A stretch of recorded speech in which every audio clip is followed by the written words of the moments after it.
Hey everyone! If you're anywhere near the world of environmental management, you know ISO 14001 is the gold standard, right?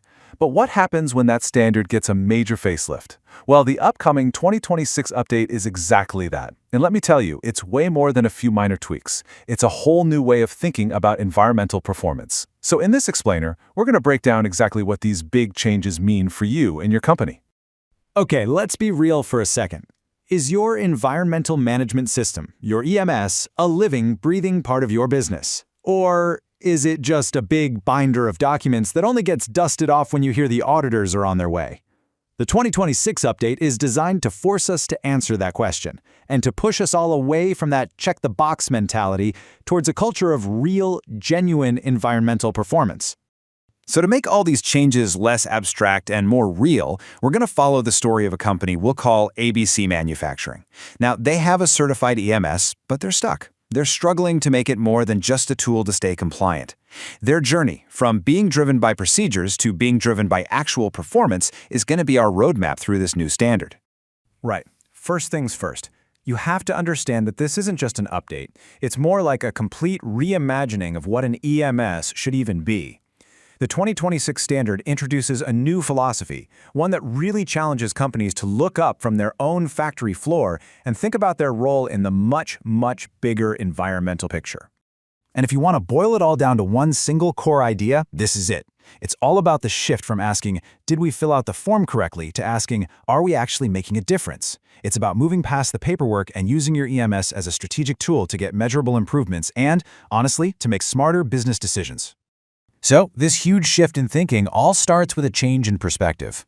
The new standard is basically telling organizations they have to look beyond their own internal processes and really understand their place in the wider world.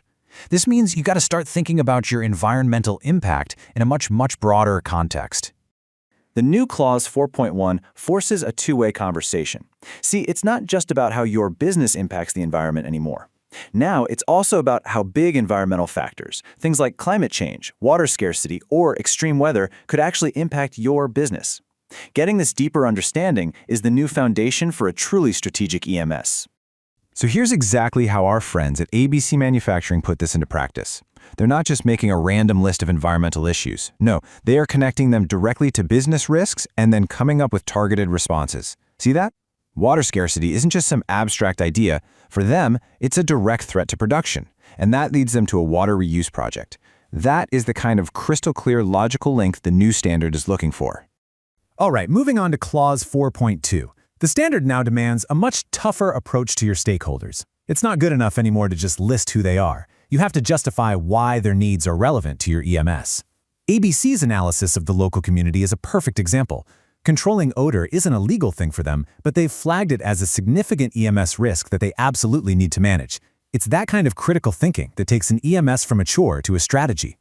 And this is where things get really big. The impact on Clause 4.3, the scope of your EMS, is just, wow, it's huge. Under the old standard, ABC's responsibility pretty much stopped at their factory gate. But now, their scope stretches across their entire value chain. We're talking suppliers, transportation, even what happens to their products at the end of their life.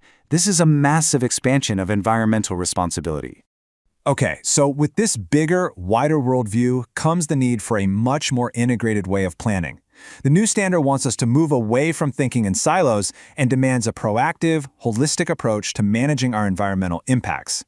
Clause 6.1 totally streamlines this whole process. It brings together your aspects, your risks, and your legal requirements into one single, logical flow. So instead of juggling a bunch of separate lists, you now have this clear line of sight from an aspect, like chemical storage, all the way to the risk, the legal rules, and the action you need to take. This integrated approach isn't just more efficient, it leads to way better decisions. Another huge change comes in Clause 6.3. It now requires a formal process for managing change. So when ABC wants to install a new powder coating line, they can't just do it. They have to stop and proactively think through all the potential environmental impacts, from new chemicals and new suppliers to training their team. This is all about preventing problems before they happen instead of just reacting to them later.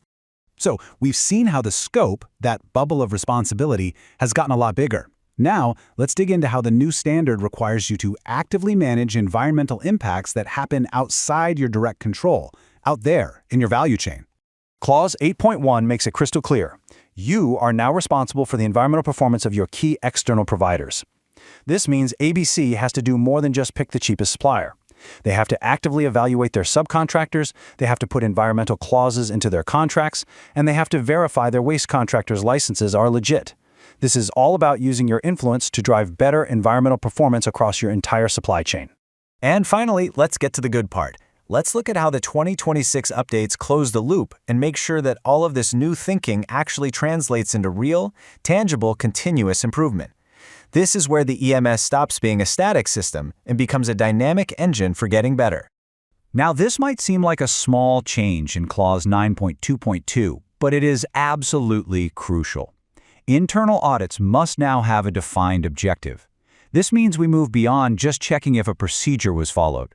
Instead, we audit to verify that the system is getting the job done.